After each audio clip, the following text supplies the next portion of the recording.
What's up and welcome to my guitar channel. I have been asked a question from Guitar J4F on my How to Write in the Style of Polyphia video. He's essentially asking about one aspect that I discussed in that video, which is the process of making chords and embellishing them. Now, to be perfectly honest, I am not 100% sure that I understand the question because there's many different ways to interpret this. But that's not going to stop me making a video about it this week, and I'm going to try and expand on a couple of ideas that I've already given in my Essential Theory for Guitar video, which is actually a 3-part series, which I'll link in the description. If your question isn't answered in this video or in those 3 videos, then please send me an email and I'll get more information from you and we'll be able to answer your question. So to cover the most basic information, chords are built by stacking thirds. Now, what does this mean? If we take our E minor scale, because us guitarists just simply love it, which is E, F sharp, G, A, B, C, D, and then we repeat. As I've already said, all the chords are built from stacking thirds. So if we want to find out what the first chord is in the scale, we take the first note, which is E, and we stack a third on that. Right, now my little graphic should help you understand what I'm talking about by stacking thirds, but essentially we do E is 1, F sharp is 2, and G is 3. So E is a third away from G, we put that on top of the E. We play that together, that's the basis of our first chord. Another third away from G is B, because we're still going up the same scale, so the next note is A, followed by B. So a third away from G is B. Right, and then we've got our first chord. This is how all chords are built. If we want to go onto the second chord in the E minor scale, we take the second note, which is F sharp, we stack a third on top of that, which is A, and we stack a third on top of that, which is C. We play those together. We've got ourselves the second chord. To do the third chord, we find third note, third, third.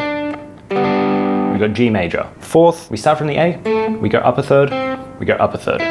We've got A minor.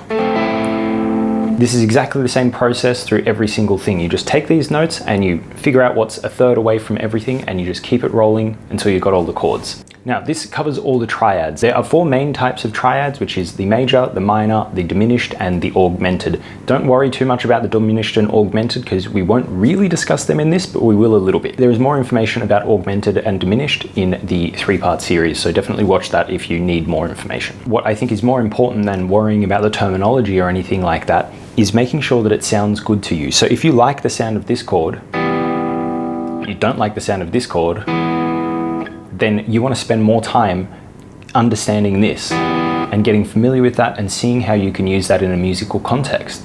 When you get bored of that one, maybe you can change to the next one and see how you can make that work, even though it's your less preferred option. To answer your question literally, this is how we build chords. There are ways to make the chords more interesting, to add more flavors to them, and I would start to consider that an embellishment. Say, for example, we've got our E minor triad.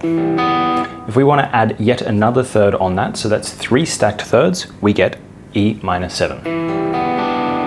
I've played that in about the most awkward way possible, but one thing to clear up is that when we get to an octave, so say the 2nd degree, an octave up turns into a 9th. So that's why you see chords with a 9th or an 11th or a 13th on it or something like that. It just means that there's a 2nd, a 4th, or a 6th of the scale in the octave higher. So if I want to add a 9th in, from everything we know that E is the 1st, F sharp is the 2nd, and the 9th, because an octave higher it's a 9th, we need to find a place to put it in there. Maybe we want to add in a 6th. Maybe instead of playing the 3rd, you want to play the 2nd instead. Right? It just gives you different flavors. Honestly, it's just a case of finding whatever you already know and then playing around and seeing what else you come up with. You are not limited to the notes that are in the scale, but once again, this is a place where you need to use your ear and decide what you think sounds good. At this point, if I've lost you, it's okay. The point of making this video is because there is so much terminology for this stuff. People write doctoral theses, spend years of their lives studying so that they can try and explain obscure concepts of how chords are structured and things like this.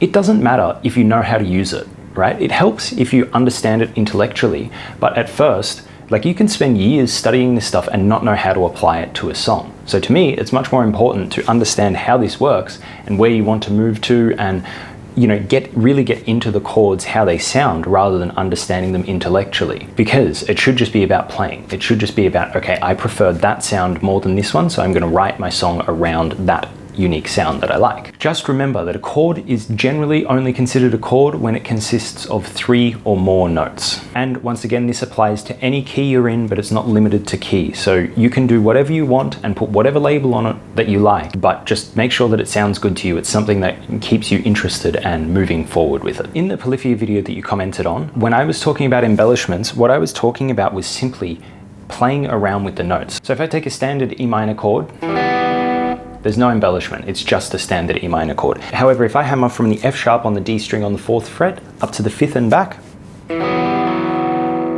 all of a sudden I've got embellishment. Maybe I want to play it like an arpeggio. That's technically an embellishment. Maybe I want to play the 6th in there. These are all embellishments and you can do whatever you want. The only limitation is 1, your ability to play, but 2, your imagination. If you want to try something crazy, do it. If you like the sound of it, then fantastic, you've succeeded. And that's essentially the way that I do it, is you take something that's familiar that you know, a standard basic chord, and then you play around with it until you find something you like.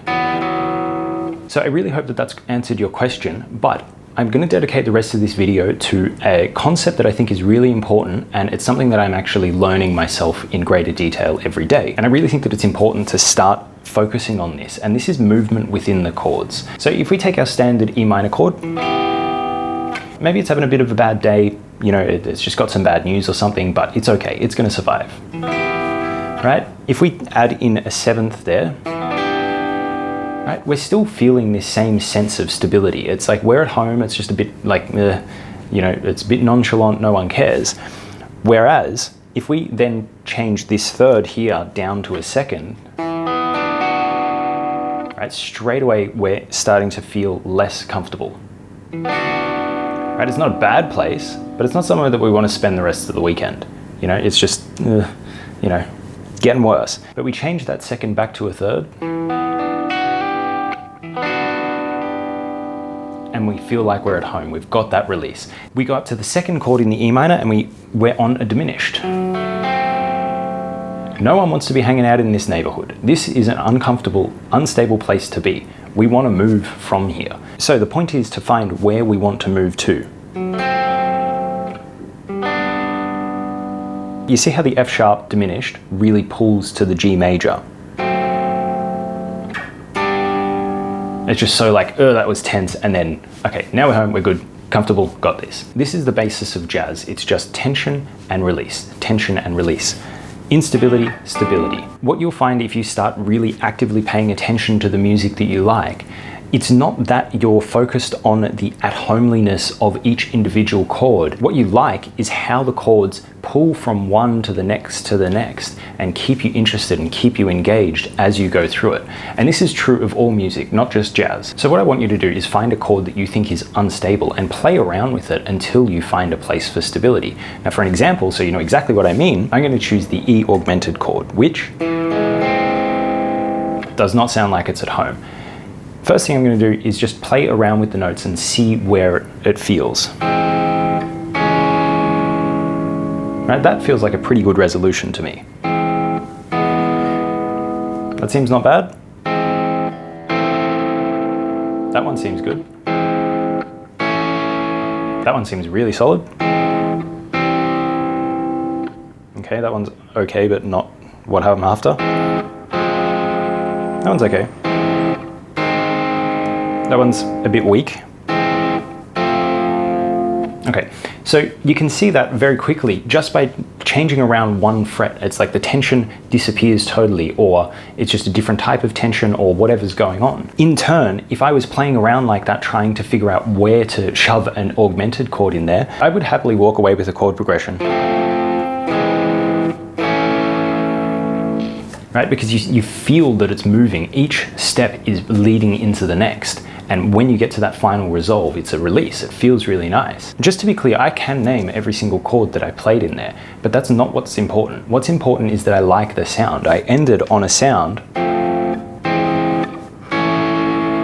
that I think works, that I think sounds musical. And it doesn't really matter getting all intellectual about this, so long as you have that attitude to be able to experiment and see what works. Maybe you find something you have to step over here to make it work. That's fine. It's all part of your process and the way that you learn it and what sounds good to your ear. Anyway, I hope that was clear. Once again, if this didn't make sense, please go watch the other 3 videos that are linked in the description. Thank you for the fantastic question. Please like it if something made sense to you and subscribe if you like puppies. I will see you next week.